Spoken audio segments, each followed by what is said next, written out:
அனைவருக்கும் வணக்கம். Dharmapuri star genius அகாடமியிலிருந்து பிஆர்டி பிடி எக்ஸ்டெண்ட் உண்டான எக்ஸாமில் நம்ம யூனிட் 8 நடத்தணும். யூனிட் 8ல் டெஸ்ட் நம்பர் 3க்கான டீட்டெயில்டு சொல்யூஷன் பார்த்துட்டு இருக்கோம். டெஸ்ட் நம்பர் 3 ஆல்ரெடி நேற்று கிளாஸில் 8 கொஸ்டின்ஸ் வரைக்கும் நம்ம டீட்டெயில்டு சொல்யூஷன் பார்த்தோம். இப்போ கொஸ்டின் நம்பர் 9 இருந்து பார்ப்போம். கொஸ்டின் நம்பர் 9 பாருங்கள் என்ன கொடுத்துருக்காங்க அப்படின்னா, கொஸ்டின் நம்பர் 9ல் resultant of two like parallel forces acting at a point 6 meter apart from 12 cages, one of them act at a distance of 2 meter from the given force னு கொடுத்துட்டு அந்த ஃபோர்ஸ்லாம் என்னன்னு கேட்டிருக்காங்க. ஸோ இந்த டயக்ராமை ஈஸியாக காட்டிடுவோம். ஆல்ரெடி நம்ம like parallel ஃபோர்ஸஸ்னால் இப்படிதான் ஒரு டயக்ராம் போட்டிருப்போம். இந்த பாயிண்ட் ஏ அப்படிங்கிற பாயிண்ட்லேருந்து பி வெக்டார் ஃபோர்ஸும், பிங்கிற பாயிண்ட்ல இருந்து Q அப்படிங்கிற ஃபோர்ஸும், சிங்கிற பாயிண்ட்ல இருந்து அதனுடைய resultant R is equal to P plus Q, அதுதான் 12 kg அப்படின்னு கொடுத்துருக்காங்க. இதான் இங்கே ஆக்ட் ஆகக்கூடிய இந்த ஃபோர்ஸை பொறுத்தவரை இருக்கக்கூடிய டீட்டெயில். இதை வச்சுக்கிட்டு தான் நம்ம அந்த ஃபோர்ஸ் என்ன அப்படின்னு கண்டுபிடிக்கணும். இதுக்கு டைரக்டாக நம்ம கிட்ட ஃபார்முலா இருக்கு. So P into AC is equal to Q into CB. இதான் லைக் பேரலல் ஃபோர்ஸ்க்கான ஃபார்முலா. நமக்கு இதில் என்ன டேட்டாஸ் எல்லாம் தெரியுமோ அதெல்லாம் சப்ஸ்டிட் பண்ணி பார்ப்போம். டோட்டலாக 6 மீட்டர், ஒரு ஃபோர்ஸ் ரிசல்டன்ட்லேருந்து 2 மீட்டர் அபார்ட்னு சொல்லியிருக்காங்க. டோட்டலாக 6 மீட்டர், அப்போ இது 4 இருந்திருக்கணும். அப்படியே சப்ஸ்டிட் பண்ணி பாருங்க. ஏசி 2, அப்போ 2 into P is equal to Q into 4, ரெண்டுத்துக்கும் கேன்சல் பண்ணால் 2 times. So P is equal to 2Q அப்படின்னு கிடைச்சிரும். ஆல்ரெடி இங்கே P plus Q ஓட வேல்யூ கொடுத்துருக்காங்க 12 அப்படின்னு சொல்லி, இந்த P வேல்யூக்கு சப்ஸ்டிட் பண்ணிங்கன்னா 2Q plus Q equal to 12. So 3Q is equal to 12 அப்படின்னு போட்டால் Q வேல்யூ 4, Q4 கிடைச்சிருச்சு. ஸோ இங்கே நமக்கு தெரியும் P plus Q is equal to 12. So P plus Q value 4 equal to 12. P value வேணும்னா 12 minus 4 8. So P 8, Q 4. அப்போ 8,4 இங்க இருப்பாரு PQ. the forces are 8,4. Answer B. So question number 9 பொறுத்தவரை சரியான ஆன்சர் வந்து B அப்படிங்கிறத கொடுத்துடலாம். இதாங்க இந்த கொஸ்டின்ல இருக்கக்கூடியது. இதே மாதிரி பார்த்தீங்கன்னா உங்களுக்கு 9th கொஸ்டின் போட்டோம். 10th கொஸ்டின் சேம் ஃபார்மேட் தான். சேம் இதே டயக்ராம் எடுத்துப்போம். இதே சேம் டயக்ராம் எடுத்துக்கலாம். ஒரு ஃபோர்ஸ் வந்து P அப்படின்னு கொடுத்துருக்காங்க. படிச்சு பாருங்க. P and 3P.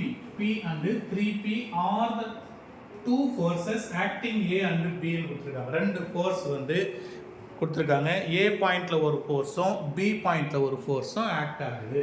அப்போ A பாயிண்ட் இருக்கக்கூடிய ஃபோர்ஸ் P னும் B பாயிண்ட் இருக்கக்கூடிய ஃபோர்ஸ் எவ்வளோ 3P அப்படின்னு கொடுத்துருக்காங்க.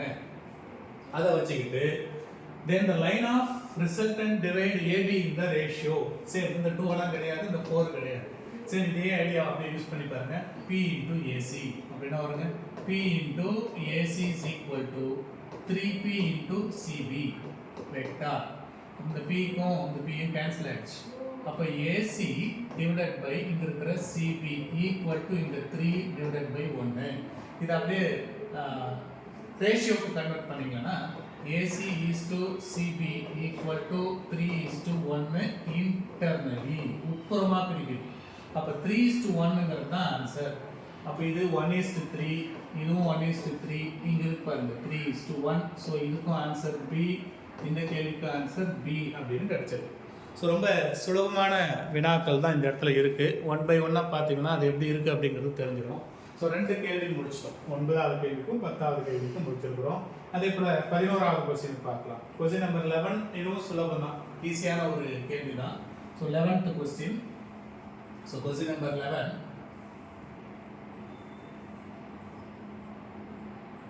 So 11th question பாருங்க. Two like parallel forces. Question number 11. ரெண்டு parallel forces, like parallel forces, 20 kg and 15 kg weight act at A and B. Diagram போட்டா புரிஞ்சிடும். ஸோ இது ஒரு பாயிண்ட், இது ஒரு பாயிண்ட். ஸோ இந்த பாயிண்ட் A எடுத்துப்போம், இந்த பாயிண்ட் B. ஸோ இதில் ஆக்ட் ஆகிற ஃபோர்ஸ் P, இதில் ஆக்ட் ஆகிற ஃபோர்ஸ் Q. அது வேல்யூ கொடுத்துட்டாங்க. பார்த்தீங்கன்னா உங்களுக்கு ஒன்று 20 kg, இன்னொரு 15 kg இருக்குது. ஸோ இது 20 kg வெயிட்டு, இங்கே இருக்கிறது 15 kg வெயிட்டில் இருக்குது. அதோட ரிசல்டன்ட்டு C இங்கே இருந்து R vector equal to P plus Q அப்படிங்கிறது தெரியும். இதில் AB கொடுத்துருக்காங்க. டோட்டல் டிஸ்டன்ஸ் இங்கேருந்து இங்கே வரைக்கும் முழுசாக போனீங்கன்னா 70 சென்டிமீட்டர் கொடுத்துருக்காங்க. If the resultant act at the point C கொடுத்திருக்காங்க AC ல கேட்டிருக்காங்க என்ன அப்படின்னு. சோ இது தெரியாத unknown x total 70 னா இது 70 minus 6. பாருங்க, if the resultant act at the point C then AC என்ன அப்படிங்கறது தான் இங்க இருக்கக்கூடிய கேள்வியா இருக்கு. சோ அது ஈஸியா கண்டுபிடிச்சிரலாம் இங்க இருக்கிறத வச்சு. இது நம்ம ஃபார்முலா, அந்த ஃபார்முலா அப்படியே ஆபரேட் பண்ணுங்க. P into AC, P into AC is equal to Q into CB ங்கிறது ஃபார்முலா. தெரிஞ்ச டேட்டாவை சப்ஸ்டிட்யூட் பண்ணுங்க. P வேல்யூ 20, AC தான் x, Q வேல்யூ 15, CB ங்கிறது 70 minus x ஆ இருக்கு. So 20x equal to 15 into 70 minus 15x. minus 15 வந்தா plus ஆகும். 20 கூட plus ஆச்சுன்னா 35 வந்துடும்.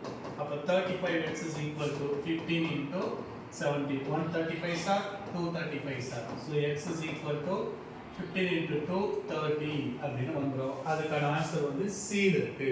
So அப்ப क्वेश्चन நம்பர் 11 க்கு ஆன்சர் C. क्वेश्चन நம்பர் 11 க்கு ஆன்சர் C வந்து கன்ஃபார்ம் ஆச்சு. அடுத்த கேள்வி 12th question. 12th question also ரொம்ப ஈஸி தான். 12வது கேள்வியும் இதே ஃபார்முலா வச்சு போடக்கூடிய क्वेश्चन தான். So क्वेश्चन நம்பர் 12 பாப்போம். ஈஸி. Question number 12. 12வது கேள்வியில பாருங்க 3 லைட் parallel courses கொடுத்திருக்காங்க. 3 லைட் parallel courses இருக்குங்க. 1 by 1 எப்படி இருக்குன்னு பாருங்க. 3 courses கொடுத்திருக்காங்க. Light parallel courses. So 3 light parallel courses are there. ஒன்னு ஒரு பாயிண்ட்ல ஏங்கிற பாயிண்ட்ல ஒரு கோர்ஸும், பிங்கிற பாயிண்ட்ல ஒரு கோர்ஸும், சிங்கிற பாயிண்ட்ல ஒரு கோர்ஸும் ஆக்ட் ஆகுறதா கொடுத்துருக்காங்க. ரைட். ஸோ 12th கொஸ்டின் தானே PQR. அப்போ இங்க இருக்கிற ஏ பாயிண்ட்ல P கோர்ஸ், இதுல ரிசல்டன்ட், இதுல Q கோர்ஸ் ஆக்ட் ஆகுது. ஸோ இது P, இந்த கோர்ஸ் Q, இங்க ஆக்ட் ஆகிற course resultant R is equal to P plus Q. வழக்கமா நம்ம என்ன செய்வோம் அப்படின்னா இப்படி தானே இருக்கும். இது ஏவா இருந்துச்சுன்னா இந்த பாயிண்ட் வந்து பின்னு கொடுத்துருப்போம். ஸோ இந்த பாயிண்ட் B, இந்த பாயிண்ட் C அப்படின்னு கொடுத்துருப்போம். இப்போ இந்த பொசிஷன் வெக்டார் எதுனா இதுல position vector O vector, position vector. இந்த டிஸ்டன்ஸ் பாருங்க அந்த ராடுல இருந்து செயல்படுது. they are in equilibrium. 3 விசைகள் 3 புள்ளிகள்ல செயல்பட்டு அந்த 3 விசைகளும் எப்படி இருக்கு அப்படின்னா ஈக்விலிபிரியமா இருக்கு. 3 விசைகளும் ஈக்விலிபிரியம் சமநிலையில் இருக்கும்போது P/Q ஓட ரேஷியோ கண்டுபிடிச்சிடலாம். இப்போ ஓவர் பொசிஷன் வெக்டாருக்கு மாத்தணும்னா क्वेश्चन நம்பர் 12 தான் போட்டுருக்கோம். ரைட். Question number 12. OA ங்கிறது பொசிஷன் வெக்டாருங்க. அப்போ OA ங்கிறது எவ்வளவு டிஸ்டன்ஸ் இருக்குன்னா 2 சென்டிமீட்டர் டிஸ்டன்ஸ் இருக்கு. இங்க இருந்து இங்க வரைக்கும் 2 சென்டிமீட்டர் கொடுத்திருக்காங்க. அடுத்தது OB டிஸ்டன்ஸ் தான் எடுக்கணும் இன் ஆர்டர் பொசிஷன் வெக்டர். அடுத்து O வந்து B distance, very next order 8. Sir சின்னது பெருசு 6 போட கூடாது. அப்போ OB is equal to 8 centimetre. OC is equal to next கொடுத்திருக்கிறது 6 சென்டிமீட்டர் கொடுத்திருக்காங்க. OC க்கு 6 சென்டிமீட்டர். நம்ம +2ல AB வெக்டார் பொசிஷன் வெக்டார் கண்டுபிடிச்சிருக்கோம். OB vector minus OA vector அப்படின்னு சொல்லி. இப்போ நான் இதுல AC வெக்டார் கால்குலேட் பண்றேன் அப்படின்னா இது பொசிஷன்ல போட்டோம்னா OC மைனஸ் OA ன்னு போடுறேன். அப்போ OC value 6, OA value 2 calculate பண்ணா 4 ன்னு வரும். நான் CB வெக்டாரும் கால்குலேட் பண்ண முடியும். அப்போ இது OB வெக்டார் மைனஸ் OC வெக்டார்னு போடலாம். OB வெக்டார் 8, OC வெக்டார் 6, இதை கழிச்சோம்னா 2 ன்னு வரும். இதுக்கு டயகிராம் போட்டோம் இல்லையா லைட் parallel courses, இதுக்கு நம்ம ஃபார்முலா ஆபரேட் பண்ணா P into AC. So P into AC is equal to Q into CB, Q into CB அப்படின்னு வந்துரும். So P அப்படி இருக்கட்டும். AC வேல்யூ இப்பதான் கால்குலேட் பண்ணோம் 4 equal to Q இருக்கட்டும். CB கால்குலேட் பண்ணோம் 2. இந்த 4க்கும் 2க்கும் அடிச்சோம்னா 2 முறை. அப்ப இது 2 ஆச்சுங்களா 2P is equal to Q அப்படின்னு ஒரு ரிசல்ட் கிடைச்சிருக்கு. இன்னொன்று ரிசல்டன்ட் ஃபோர்ஸ் R வெக்டார்ங்கிறது எல்லாருக்குமே தெரியும். அது P plus Q equal to P plus Q இப்போதான் கண்டுபிடிச்சா அது 2P க்கு ஈக்குவல். இது 2P.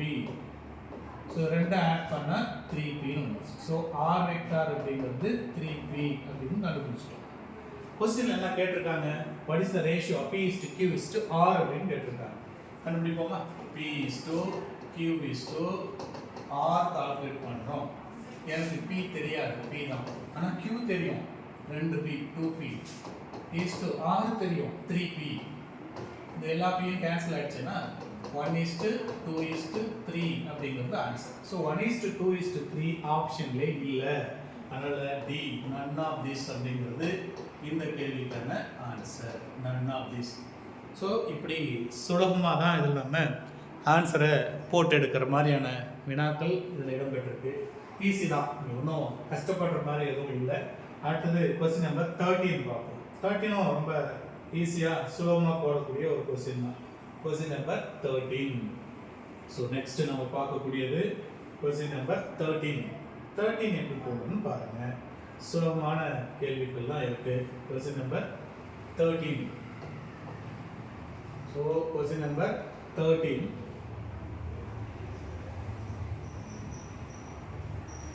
So question number 13. 13 என்ன கொடுத்துருக்காங்க? 2 light parallel courses P and Q act at A and B. So முதல்ல அதுக்கு தகுந்த மாதிரி ஒரு டயக்ராம் போட்டுருவோம். இது பாயிண்ட் ஏங்க, இது point B, resultant point C. So P R இது கியூ. அதில் அந்த புள்ளிகளில் செயல்படக்கூடிய திசைகளை கொடுத்துருக்கோம். இதுக்கு நம்மளால் டயக்ராம் போட்டு எடுக்கலாமா? ஃபார்முலா போட்டு எடுப்போமா? P equal to AC equal to Q into CB இப்படி எழுதும். P into sorry. அப்போ இது என்ன வரும் பாருங்க, AC by Q equal to CB by P வரும். இப்போ நான் AC plus CB ரெண்டு ஆட் பண்ணால் R ஈக்குவல் ஆகிடும். AC plus CB ரிசல்டன்ட் இல்லையா? இது ரெண்டும் சேர்ந்து தான் நமக்கு ஏசிலிருந்து சிபிக்கு சேர்ந்து தான் ஏபின்னு சொல்ல போகிறோம். ஆர்னா P plus Q அப்படின்னு தெரியும். இங்கே இருக்கிறது AC by Qன்னு. நான் இதில் AC மட்டும் கால்குலேட் பண்ணால் Q types of AB divided by P plus Q அப்படின்னு கிடைச்சிடும். இது ஈக்குவேஷன் நம்பர் 1. இப்போ நான் போட்டிருக்கிறது ஈக்குவேஷன் நம்பர் 1ன்னு வச்சுக்கோம்.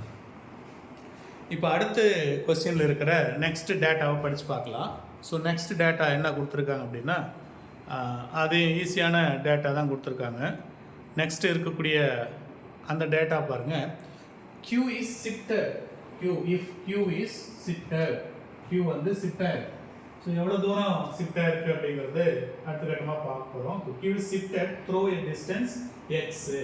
இப்போ இதுக்கு டயக்ராம் பார்த்தீங்கன்னா தெரியும் எவ்வளோ தூரம் ஷிஃப்டாக இருக்குது அப்படிங்கிறது. அப்படியே கவனிச்சுக்காங்க. இன்னொரு டயக்ராமு கொஞ்சம் ஆல்டர் பண்ண போகிறேன். இது ஏங்க, இது வழக்கமாக முன்னே இருந்த பி, எக்ஸ் டிஸ்டன்ஸ் தள்ளி பி டேஸ்க்கு வந்துடுச்சு. இது ஏற்கனவே இருந்த சி, அப்போ கொஞ்சம் தள்ளதுனால இந்த பி தள்ளி போனால சி டேஷ்னு தள்ளி வந்துடுச்சு. ரைட்டுங்களா? இப்போ பாருங்க, இது பி, இது கியூ, இது resultant R is equal to P plus Q அப்படின்னு வந்து. இப்போ இதுக்கு ஃபார்முலா போடுவோம். பி இன்டூ ஏசி டேஷ் மேலப்பட்ட மாதிரி இருக்கும். P into AC dash equal to Q into C dash B dash. C dash B dash மூணு நாள் அப்படியே ஒர்க் அவுட் பண்ணி பாருங்க. AC dash divided by Q equal to C dash B dash divided by இந்த P இங்கே வந்துடும். Equal to ரெண்டு add பண்ணுங்க. AC dash plus C dash B dash divided by R. ஆருங்கிறது தான் P plus Q. It's equal to A C dash plus C dash B dash is nothing but AB dash. So இந்த இடம் AB dash வந்துரும் divided by P plus Q. So இங்க இருக்கிறது AC dash divided by Q. எனக்கு தேவை AC dash மட்டும் வேணும். அந்த Q அங்க போயிடும். அப்ப என்ன வரும்? Q into AB dash divided by P plus Q வரும். இது ஈக்குவேஷன் நம்பர் 2 அப்படின்னு வச்சுக்கோங்க. இதை ஈக்குவேஷன் நம்பர் 2 அப்படின்னு கொடுத்தாச்சு. இப்போ நெக்ஸ்ட் என்ன செய்ய போகிறோம் அப்படின்னா, இந்த ரெண்டு ஈக்குவேஷனையும் செப்பரேட் பண்ணி பார்க்கலாம். ரைட்டா? Equation number 2, equation number 2 minus 1 ரெண்டையும் செப்பரேட் பண்ணி பார்க்கலாம். இதில் ஏசி டேஷ் மைனஸ் ஏசின்னு வந்துடும். செப்பரேட் பண்ணிங்கன்னா AC dash minus a c equal to ரெண்டுமே பாருங்கள் கியூ இந்த கியூவும் பி ப்ளஸ் கியூவும் காமனாக இருக்குது. அப்போ Q divided by P plus Q. இங்கே உள்ள AB dash இங்கே AB. ஸோ அப்போ இங்கே இருக்கிறது AB dash minus AB அப்படின்னு வந்து. ரைட்டுங்களா? இப்போ பொசிஷன் வெக்டர் ஃபார்முலா தாங்க. இப்போ B dash B dash அப்படின்னு கொடுத்து வச்சுக்கோங்க. ஃபார் எக்ஸாம்பிள் B dash இந்த பொசிஷன் வெக்டர் எழுதுனா OB dash minus OB இப்படி எழுதும். ரைட்டுங்களா? இந்த O போட்டிருக்கு பதிலாக டேர்ம்ஸ் ஆஃப் A வந்து எடுத்துருக்காங்க. அப்போ இது b dash இது b is nothing but db dash. So அப்போ இது இப்படி சொல்லிடலாம் q divided by p plus q இது என்ன வரும் bb dash. இதனுடைய பாயிண்ட் a உடைய பொசிஷன் வெக்டர். இது அதே மாதிரி தான் c dash oc dash minus oc ன்னு வரும் is nothing but point a position vector அப்படி கால்குலேட் பண்ணிக்கிறோம். So it is equal to c dash is equal to q divided by p plus q. இப்போ b ல இருந்து b dash குள்ள distance வந்து x distance. இந்த டிஸ்டன்ஸ் வந்து x ன்னு எடுத்துக்கிறோம். இது ஆன்சர். ஸோ இப்படி இருக்கக்கூடிய ஒரு ஆன்சர் எங்க இருக்குன்னு கண்டுபிடிச்சோம்னா இதோட வேலை முடிஞ்சு போச்சு. ஸோ ஆன்சர் D ல இருக்கு. ஆன்சர் D ல இந்த கேள்விக்கான பதிலை கொடுத்துருக்காங்க. ஸோ இதுதான் இந்த கேள்விக்கான ஆன்சர். ஸோ ரொம்ப சுலபம். ஒன் பை ஒன்னாக என்ன இருக்குது அப்படிங்கிறத நிதானமாக யூகிச்சு எழுதணும்னா அதில் எந்த வேலையுமே கிடையாது. ஸோ அந்த அடிப்படையில் இது முடிஞ்சது. நெக்ஸ்ட்டு வந்து அடுத்த கேள்விக்கு போகலாம். நெக்ஸ்ட் கொஸ்டின் பாருங்கள். கொஸ்டின் நம்பர் 14 என்ன கொடுத்துருக்கான்னு பாருங்கள். Problem number 14.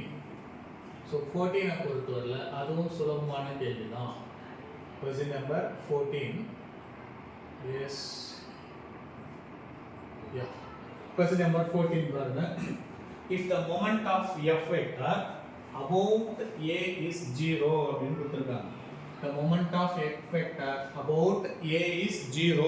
The moment of f vector about a is 0 ன்னு. அப்போ moment அப்படிங்கிறது தான் டார்க் திருப்புத்திறன் அப்படின்னு நாம ஏற்கனவே சொல்லியிருக்கோம். சரிங்களா? இது தமிழ்ல திருப்புத்திறன் கிளாஸ்ல நடத்தியிருக்கோம். பார்த்தீங்கன்னா உங்களுக்கு புரியும். அப்போ moment of F vector is 0. மொமெண்ட்டுக்கு ஃபார்முலா நமக்கு ஈஸியாக தெரியும் நினைக்கிறேன். மொமெண்ட்டை கால்குலேட் பண்ணுங்கிறது இதுதான் டயக்ராம் போட்டிருக்கோம். ரைட்டுங்களா? இது O வெக்டார், இங்கே எஃப் வெக்டார், இது பாயிண்ட் A அப்படின்னு கொடுத்துருக்கோம். ரைட்டா? AB நீங்கள் நம்ம என்ன வேணாலும் அதுக்கு நேம் வச்சுக்கலாம். அது ஒன்றும் பிரச்சனை கிடையாது. ரைட்டுங்களா? ஸோ அப்போ இதுதான் AO vector cross F vector at the point minus about the point அப்படின்னு சொல்லி நம்ம கொடுத்துருக்கோம். ஸோ அப்போ இங்கே என்ன அப்படின்னா moment of F vector about 0.